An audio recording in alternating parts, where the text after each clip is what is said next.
which organisms would be considered primary consumers? Okay, so I added this image of an empty energy pyramid just so that we can brainstorm a little bit.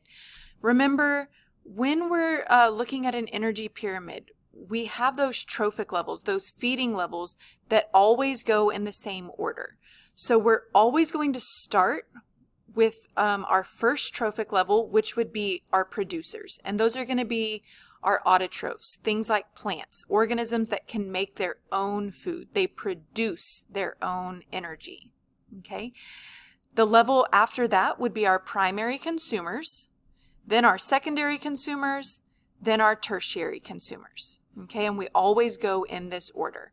So when we look at the question again, which organisms would be considered primary consumers, something important to remember is that primary consumers eat producers. Okay, and remember, an example of a producer is a plant, something that can make its own food.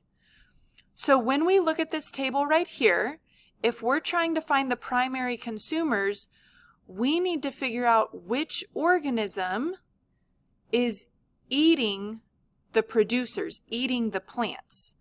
Okay, so when we look at this table, we have different animals listed over here. And then at the top, we have the food that they consume, the food that they eat. So we're looking for who eats the plants. Okay, so you want to focus on this column and try and figure out who are the primary consumers, who eat the plants, the producers.